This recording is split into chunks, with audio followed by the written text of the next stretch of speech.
आदरणीय अग्रज बंधु, प्रिय विद्यार्थियों, मित्रों, सहपाठियों, मैं बुद्धि सीरीज का दूसरा वीडियो शुरू करने से पहले, जिसमें हमने बुद्धि मापन के बारे में बताया है, आपसे कुछ निवेदन करना चाहते हैं। आप जब भी हमारे वीडियो को देखें तो शुरू से लेकर अंत तक देखें। जब तक आप शुरू से लेकर अंत तक नहीं देखेंगे तब तक आप हमारे वीडियो के बारे में या बुद्धि के सिद्धांत के बारे में ठीक से समझ नहीं पाएंगे। हम इस वीडियो में बुद्धि के 10 सिद्धांतों को लेकर आए हैं। अगला वीडियो जब हम लेकर के आएंगे तो उसमें हम बुद्धि मापन लेकर के आएंगे। उम्मीद करते हैं आप हमारे वीडियो को शुरू से अंत तक देखेंगे, उसको लाइक करेंगे, सब्सक्राइब भी करेंगे। इसलिए सब्सक्राइब करेंगे कि जब भी हम वीडियो बनाएं कोई, तो सबसे पहले आपके पास हमारा नोटिफिकेशन पहुँचे। हम अब अपने वीडियो को या बुद्धि के सिद्धांत, बुद्धि सीरीज का ये जो दूसरा वीडियो है, इसको हम शुरू करते हैं। प्रिय विद्यार्थियों, आज हम बुद्धि सीरीज का दूसरा वीडियो लेकर आए हैं। पहली वीडियो में हम लोगों ने बुद्धि क्या है, बुद्धि का अर्थ, परिभाषा और बुद्धि के प्रकार को हमने देखा था। आज हम लोग बुद्धि के सिद्धांत को देखेंगे। वास्तव में बुद्धि कैसे कार्य करता है या बुद्धि के कौन कौन से सिद्धांत होते हैं। सामान्यतः मनोवैज्ञानिकों के मस्तिष्क में एक प्रश्न चल रहा था कि वास्तव में बुद्धि कैसे कार्य करता है, किन किन तर्कों के हिसाब से बुद्धि कार्य करता है या बुद्धि किन किन क्रियाओं के हिसाब से कार्य करता है, कौन कौन से ऐसे तत्व बुद्धि में पाए जाते हैं जिसके आधार पर बुद्धि कार्य करता है। और इसी के परिप्रेक्ष्य में फ्रांस के बीने, ब्रिटेन के स्पीयरमैन और थॉर्नडाइक, अमेरिका के थॉर्नडाइक, थर्स्टन, थॉमसन, अनेक मनोवैज्ञानिकों ने यह प्रयास किया कि वास्तव में बुद्धि के कौन कौन से सिद्धांत हैं और बुद्धि कैसे कार्य करता है। उन्होंने अलग अलग तरह से बुद्धि के सिद्धांत को या बुद्धि के कार्य करने की प्रक्रिया को व्याख्यायित करने का अपने सिद्धांतों के माध्यम से प्रयास किया। वास्तव में आज हम लोग देखेंगे कि वास्तव में बुद्धि के कितने सिद्धांत हैं और कौन कौन से सिद्धांत हैं। सामान्यतः जो बुद्धि के सिद्धांतों की बात की जाती है तो अलग अलग किताबें जो आती हैं, चाहे वह डॉक्टर एस.पी. गुप्ता की किताब हो, ए.बी. भटनागर की किताब हो, मीनाक्षी भटनागर की, पी.डी. पाठक की किताब हो, या जितने भी किताबें हैं, सब में अलग अलग बुद्धि के सिद्धांतों की बात की जाती है। लेकिन एक चीज निकल के आता है, बुद्धि के सामान्यतः 10 सिद्धांत होते हैं या 10 सिद्धांत मुख्य रूप से बुद्धि के होते हैं, जिनसे यूपी टेट, सी टेट या नेट में या फिर एमएड के एंट्रेंस में या फिर जितनी भी परीक्षाएं होती हैं उसमें जो बुद्धि के सिद्धांत पूछे जाते हैं, जो प्रश्न पूछे जाते हैं, इन्हीं 10 बुद्धि के सिद्धांतों से प्रश्न आते हैं। देखते हैं बुद्धि के सिद्धांतों को। सबसे पहला जो सिद्धांत बुद्धि का है, बुद्धि का एक कारक सिद्धांत। बुद्धि का एक कारक सिद्धांत। वास्तव में जब हम बुद्धि के एक कारक सिद्धांत की बात करते हैं तो बुद्धि के एक कारक या एक खंड सिद्धांत के जन्मदाता बीने महोदय को माना जाता है। बीने महोदय, फ्रांस के बीने महोदय को बुद्धि के एक तत्व सिद्धांत या एक खंड सिद्धांत का जन्मदाता माना जाता है। और बीने महोदय ने कहा कि वास्तव में बुद्धि एक अविभाज्य इकाई है, अर्थात जो व्यक्ति किसी भी कार्य को एक व्यक्ति करना चाहेगा उस कार्य को वो कर सकता है, अर्थात बुद्धि का विभाजन नहीं हो सकता है, बुद्धि एक इकाई के रूप में कार्य करती है। उस सिद्धांत को आगे बढ़ाने वाले में 2 मनोवैज्ञानिकों का नाम आता है, टर्मन और अस्टर्न महोदय का। टर्मन और अस्टर्न महोदय ने उस सिद्धांत को आगे बढ़ाया। यद्यपि बाद में उस सिद्धांत की तीव्र आलोचना की गई, क्योंकि वह सिद्धांत निरंकुशतावादी सिद्धांत की ओर बढ़ रहा था, निरंकुशता की ओर बढ़ रहा था, और इसलिए उस सिद्धांत की तीव्र आलोचना की गई। कभी भी मनोवैज्ञानिकों का कहना था कि वास्तव में किसी व्यक्ति को, जो इंजीनियर है, उसको डॉक्टर बनते हुए, डॉक्टर का कार्य करते हुए नहीं देखा गया, और जो व्यक्ति डॉक्टर है उसको इंजीनियर का कार्य करते हुए नहीं देखा गया। इसलिए हम नहीं कह सकते कि बुद्धि एक इकाई के रूप में कार्य करता है या बुद्धि में एक तत्व पाया जाता है, बुद्धि का एक खंड होता है या बुद्धि का एक कारक होता है। इस सिद्धांत के बाद एक दूसरा सिद्धांत आया जिसको हम बुद्धि का 2 कारक सिद्धांत कहते हैं। बुद्धि के 2 कारक सिद्धांत के जन्मदाता स्पीयरमैन, ब्रिटेन के स्पीयरमैन महोदय को माना जाता है। ब्रिटेन के स्पीयरमैन महोदय वह पहले मनोवैज्ञानिक थे जिन्होंने कहा कि बुद्धि का तो विभाजन हो सकता है। कैसे आप कह रहे हैं कि बुद्धि का विभाजन नहीं हो सकता? बुद्धि का विभाजन हो सकता है और बुद्धि में 2 तत्व पाए जाते हैं। सामान्यतः बुद्धि में 2 तत्वों का योग है या बुद्धि के 2 तत्व पाए जाते हैं या 2 कारक पाए जाते हैं, सामान्य कारक और विशिष्ट कारक। अर्थात बुद्धि में 2 तत्व पाए जाते हैं, यश कारक, जी कारक और यश कारक। अर्थात बुद्धि में 2 तत्व पाए जाते हैं, स्पीयरमैन ने कहा जी और यश। ये दो तत्व पाए जाते हैं या बुद्धि दो कारक होते हैं। प्रत्येक व्यक्ति में सामान्य तत्व विद्यमान होता है, अर्थात बुद्धि का सामान्य तत्व प्रत्येक व्यक्ति में विद्यमान होता है। प्रत्येक दिन जो हम अपनी क्रियाकलापों को संचालित करते हैं वह हम बुद्धि के सामान्य तत्व के आधार पर संचालित करते हैं, जबकि विशिष्ट तत्व अलग अलग लोगों में अलग अलग तरह का पाया जाता है। जैसे संगीत जो गाने वाला गीत गाने वाला होता है उसके अलग अलग तरह का विशिष्ट बुद्धि पाया जाता है। गणित जो हल करने वाला उसके आधार अलग तरह के विशिष्ट बुद्धि पाई जाती है। नृत्य जो करने वाला होता है उसमें अलग तरह की विशिष्ट बुद्धि पाई जाती है। सामान्य बुद्धि सभी व्यक्तियों में पाया जाता है विशिष्ट, लेकिन विशिष्ट बुद्धि कहीं न कहीं उसका विकास होता है और अलग अलग लोगों में अलग अलग तरह से विशिष्ट बुद्धि पाए जाते हैं। अर्थात बुद्धि दो तत्वों का योग है या बुद्धि का दो खंड होता है। उसके बाद उसी स्पीयरमैन ने बुद्धि का तीन कारक सिद्धांत दिया। ब्रिटेन के स्पीयरमैन ने ही अपने बुद्धि के सिद्धांत में थोड़ा सा बढ़ोतरी करते हुए बुद्धि का तीसरा खंड का सिद्धांत दिया और उन्होंने कहा कि वास्तव में बुद्धि केवल दो खंड का सिद्धांत नहीं है या दो तत्वों का योग नहीं है बल्कि तीन तत्वों का योग है। उन्होंने अपने पिछले जो सिद्धांत जो दिया था जिसमें कहा था बुद्धि सामान्य तत्व और विशिष्ट तत्व का योग है, उन्होंने कहा नहीं, इन दोनों के बीच में सामान्य से श्रेष्ठ और विशिष्ट से निम्न सामूहिक बुद्धि का भी सिद्धांत है। अर्थात बीच में एक और तत्व पाया जाता है जिसे सामूहिक बुद्धि का तत्व पाया जाता है। यह तत्व सामान्य से श्रेष्ठ होता है और कहीं न कहीं विशिष्ट से निम्न होता है। यह मध्य का बुद्धि होता है और कुछ लोगों में ये मध्य की बुद्धि पाई भी जाती है। इसके आधार पे कुछ लोग कभी कभी बहुत अच्छे कार्य कर लेते हैं, उनके अंदर विशिष्ट योग्यता नहीं भी होते हुए बहुत अच्छा कार्य कर लेते हैं। अर्थात बुद्धि में तीन तत्व पाया जाता है। उसके बाद से आया बुद्धि का चौथा सिद्धांत, बुद्धि का बहुखंड सिद्धांत। और बुद्धि के बहुखंड सिद्धांत के जन्मदाता अमेरिकन मनोवैज्ञानिक थॉर्नडाइक महोदय को माना जाता है। थॉर्नडाइक महोदय ने कहा बुद्धि न तो सामान्य तत्व है और न ही बुद्धि विशिष्ट तत्व है। बुद्धि तो बहुसंख्यक तत्वों से मिलकर बना हुआ, अर्थात हजारों तत्वों का योग बुद्धि है, हजारों योग्यताओं का योग बुद्धि है। कैसे हम कह सकते हैं कि बुद्धि केवल तीन तत्वों का योग है, बुद्धि केवल एकांकी है, बुद्धि केवल दो तत्वों का योग है? थॉर्नडाइक महोदय ने कहा नहीं, बुद्धि असंख्य योग्यताओं का योग है, असंख्य तत्वों का योग है। बहुत सारे तत्व मिलकर बुद्धि का निर्माण करते हैं। अर्थात हम नहीं कह सकते कि बुद्धि केवल एक तत्व है, बुद्धि केवल दो तत्व है, बुद्धि केवल तीन तत्व है या बुद्धि केवल एक खंड है, बुद्धि केवल दो खंड है, बुद्धि केवल तीन खंड है। बुद्धि तो बहुखंड है, अर्थात इसमें हजारों लाखों तत्वों का योग होता है। इस चौथे सिद्धांत के बाद पांचवा बुद्धि का सिद्धांत आया, बुद्धि का समूह कारक सिद्धांत। और बुद्धि के समूह कारक सिद्धांत के जन्मदाता वास्तव में थ्रस्टन महोदय को माना जाता है। अर्थात थ्रस्टन महोदय बुद्धि के समूह कारक सिद्धांत के जन्मदाता के रूप में जाने जाते हैं। वास्तव में थ्रस्टन महोदय ने कहा कि वास्तव में न तो स्पीयरमैन का सामान्य तत्व विद्यमान होता है बुद्धि में और न ही थॉर्नडाइक का बहुसंख्यक का बहुत सारे तत्व उसमें विद्यमान होते हैं, बल्कि थ्रस्टन ने कहा कि ये दोनों तत्व नहीं विद्यमान होते हैं, बल्कि वास्तव में बुद्धि को कुछ प्राथमिक कारकों का समूह मानते हैं हम, और बुद्धि में कुछ प्राथमिक कारक होते हैं। वास्तव में हम जब बुद्धि का बात करते हैं या थ्रस्टन महोदय ने कहा जब हम बुद्धि की बात करते हैं तो बुद्धि एक जैसी मानसिक क्रियाओं में एक प्राथमिक कारक या उभयनिष्ठ होता है जो उन सभी क्रियाओं को मनोवैज्ञानिक दृष्टि से समेकित करता है, मनोवैज्ञानिक दृष्टि से अपने आप को इकट्ठा करता है। थ्रस्टन महोदय ने कहा कि बुद्धि में 7 तत्व पाए जाते हैं या 7 प्राथमिक मानसिक योग्यताएं पाई जाती हैं।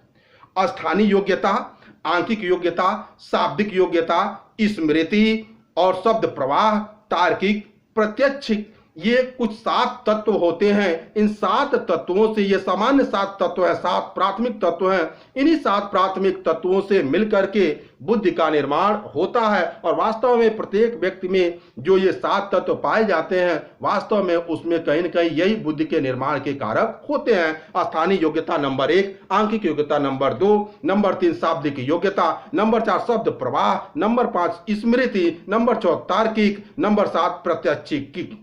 अर्थात ये 7 तत्व पाए जाते हैं। उसके बाद आया बुद्धि का त्रिविमी संरचना सिद्धांत।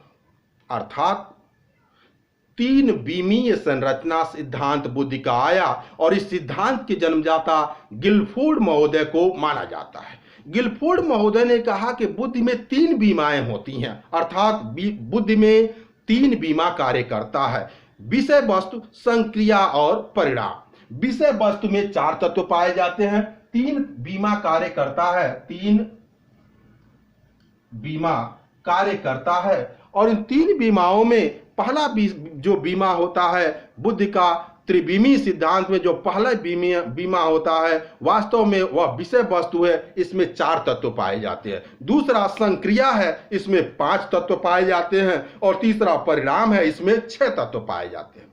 और इस प्रकार ये जब तीनों मिलते हैं, चार चार पांच छह, तो 4 गुणे 5 गुणे 6 इक्वल टू 120, अर्थात बुद्धि में 120 तत्व पाए जाते हैं।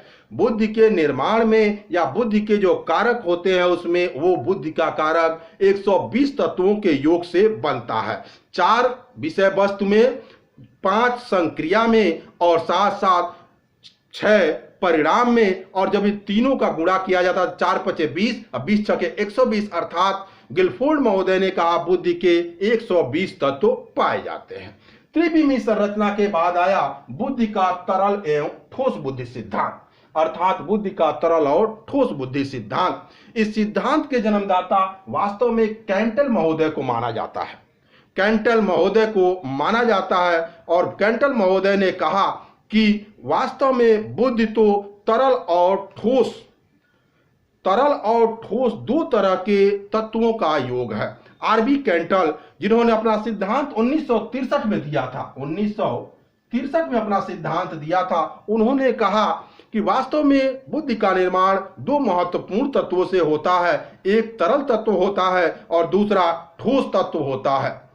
तरल तत्व कहीं न कहीं वंशानुगत से हमको मिलता है, अर्थात हमें अपने माता पिता, दादा दादी, परदादा परदादी से मिलता है। जबकि ठोस एवं दृढ़ बुद्धि का जो तत्व होता है वह हमें अपने इन्वायरमेंट से मिलता है और उसके विकास में कहीं न कहीं हमारा तरल एवं द्रव्य बुद्धि जो होता है, जो पहला, वह कार्य करता है।